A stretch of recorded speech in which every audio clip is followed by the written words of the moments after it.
Hey everyone, Israel is currently in a war against the terror organization Hamas, and we know how hard it can be to keep up with all the news. So if you haven't had the time to stay on top of the latest developments out of Israel, we're here for you.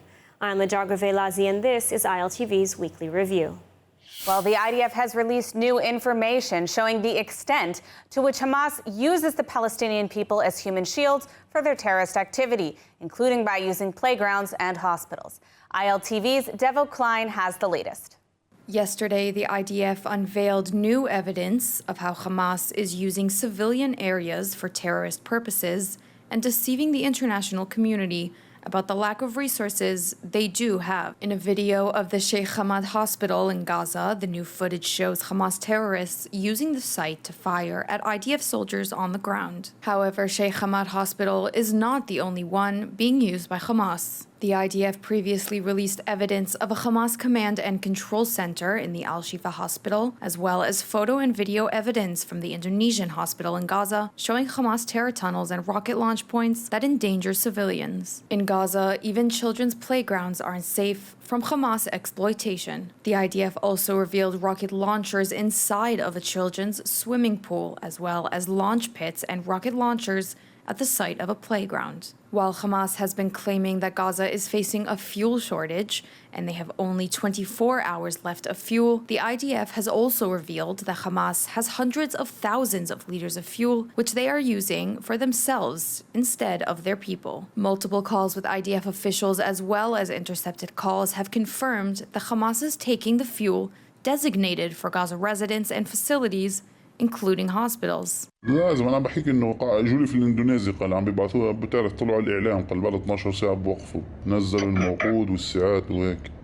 دعايات كثير بنحب الدعايات كثير. Despite the alleged fuel shortage, over the weekend Hamas also held a public screening of a video depicting attacks on Israel displayed on a giant screen near Al-Shifa hospital before large crowds of cheering Gazans. The screening took place despite the fact that Gaza civilians in the vicinity were instructed to flee to the south for their own safety. The IDF has pointed out that such events not only show the terror group's dishonesty, but cynical exploitation of the civilians in Gaza. Yes, now 2 more IDF soldiers killed in battle in northern Gaza, bringing the number to 33. This is Hamas continues firing heavy rocket barrages into central Israel, while the IDF is holding a strong grip inside the strip. And ILTV's William Sharon reports. The Israeli Defense Force have identified Major General Reservist Yaakov Ozari, 28-year-old armored fighter in the 52nd Platoon from Kfar Shammai, who was killed in the ongoing battle in northern Gaza Strip. Alongside this tragic news, 3 other soldiers from various brigades were seriously injured in the same conflict. Last night, Major Jonathan Chatzul, 22 years old from Katsir, fighter in the Sheldog unit, was killed in battle in the northern Gaza Strip. Last night, a home in Savyon in central Israel was struck by a rocket's direct hit as Hamas launched 2 significant rocket barrages towards the Tel Aviv area within just half an hour. Red alert sirens were heard across several communities, including Tel Aviv, Yafo, Kfar Kasem, Herzliya, and more, but thankfully, no injuries were reported. Prime Minister Benjamin Netanyahu marked the 1-month anniversary of the war, emphasizing that Hamas is being effectively dealt with, and that Israel has eliminated thousands of terrorists both above and below ground. Netanyahu's message was clear: Gaza will no longer pose a threat to Israel. Furthermore, he addressed the ongoing violence from Hamas and Hezbollah, warning that there would be no ceasefire without the return of Israeli hostages. He urged world leaders to support Israel's efforts to ensure its security. The pressure is mounting on Israel to allow for a humanitarian pause in Gaza for the benefit of the local residents displaced by the war. Israeli political and military leaders are refusing any stoppage until the job of destroying Hamas and ending the threat is complete. And ILTV's Devo Klein has more. In a brief exchange with reporters, U.S. President Joe Biden confirmed that he has asked Prime Minister Netanyahu to agree to a humanitarian pause, but had yet to hear back. Did you ask the Prime Minister of Israel for a 3-day pause? I didn't get a chance to talk to him. I did ask him for a pause in the past, yesterday. Still waiting to hear some other things. Israel continues to push back against U.S. pressure for humanitarian pauses in Gaza, saying it will give Hamas time to reorganize. Defense Minister Gallant and Prime Minister Netanyahu both made Israel's position clear and tied it to the hostages. לא תהיה הפסקת אש בלי החזרת חטופינו. לא תהיה הפוגה הומניטרית בלי החזרת חטופים. Israel says no to a pause in the fighting, but not to humanitarian assistance to avoid civilian casualties. The IDF has opened a safe passage route allowing movement to the south.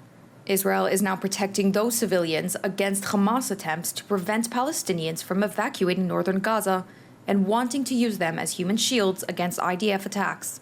Israel also allows trucks filled with humanitarian aid, including food, water, and medicine, to enter Gaza daily via the Rafah crossing.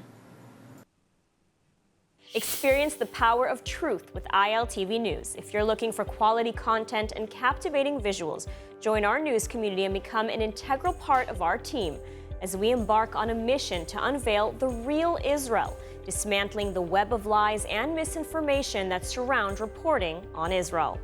By subscribing to ILTV News, you will not only have access to the latest updates, but you will also amplify our message, creating a ripple effect that carries the truth far and wide. Subscribe today and help reshape the narrative. Available on the web, Android, and Apple. And joining us now to elaborate on the international law, humanitarian aid or not, and more is former head of the Military's Prosecution Office for Judea and Samaria, Lieutenant Colonel, Reserves, and Attorney Maurice Hirsch. Maurice, during wartime, what, if any, humanitarian obligations must Israel obey when dealing with a terrorist government? Must we abide by humanitarian pause in fighting? I mean, to what benefit, really? There's no requirement, really, that we stop fighting in order to provide humanitarian aid. What Israel's trying to do, Israel's stated goal, what Israel is operating towards is the elimination of Hamas. We don't have a problem with the Gazan civilian population that isn't involved in the fighting, that isn't part of the terrorist organization, and we mean them no harm. So as you've already seen, as the world has already seen, Israel has already facilitated the entry into Gaza of literally thousands of trucks of food and water and medical supplies for the benefit of that civilian population. Yes, we're seeing that in the past weeks. Now, why is there no clamoring internationally for the basic humanitarian gesture of, informing us about the welfare of the 241 hostages, men, women, and children? Why give anything in the meantime? Well, unfortunately, this whole war is being fought on a one-sided basis. Israel is being required to give up on all of its strategic requirements and assets, and the other side, the terrorists, are being required to do nothing whatsoever. They're intentionally using the civilian population as their human shields, and as the world puts more and more pressure only on Israel, so the terrorists enjoy that benefit of being able to demonize Israel, while at the same time breaching themselves international humanitarian law, using the civilian population as human shields. And no one really cares about the fact that Hamas is holding hostages from Israel. Israel is being required, instead of meeting this really very simple equation of humanitarian actions and gestures in return for other humanitarian gestures. For example, we give you aid, you release our hostages. That's something which isn't even on the table. And at the same time, Egypt is also blocking any exit, really, of the innocent Gazans into the Sinai. And also on that subject, the international community is very sadly very quiet. Maurice, can Israel say, thank you, President Biden, we're allies and continue working together, but we're doing this on our way this time?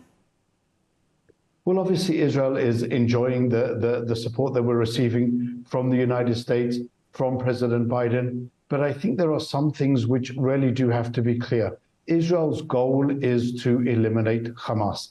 Anything that stands in the way of achieving that goal and really making the Middle East a safer place for everybody is something which is counterproductive. So I think it's one of those things which, in that discussion between the Israeli authorities and the Biden authorities, it has to be understood that anything that delays the goal of toppling Hamas, isn't something which is going to contribute to further stability, and therefore is something which is actually detrimental.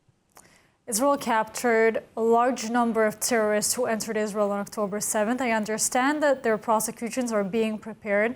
What kind of charges can be expected, and might the death penalty be a possibility for those convicted with murder? So I think this is not an easy problem to deal with. Mostly in Israel's civilian law, there is obviously the offense of murder. It doesn't necessarily carry a death sentence with it. And really the crime of murder isn't even appropriate in these circumstances. What's being considered at the moment, both legislatively and as a policy basis, is formulating a law similar to the law created to prosecute the Nazis and their assistants, where you come and say, this is a whole new type of event. It includes, obviously, the basic element of murder, but on a wide genocidal scale. And therefore, something new has to be adopted in order to deal with that new situation.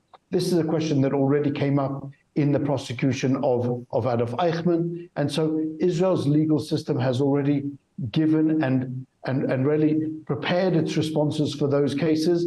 And it didn't stand alone. Those decisions and those processes were also based on the Nuremberg trials following the Second World War. So Israel really does have a very substantial and substantive legal basis to prosecute all of the terrorists who were involved in the massacre to the full extent of the law. And yes, were it up to me, I would say that those convicted for active participation in the massacre should be subject potentially to the death sentence. Definitely decisions that are still to be taken in the near future. Maurice, thank you so much for joining us today. Thank you very much for having me.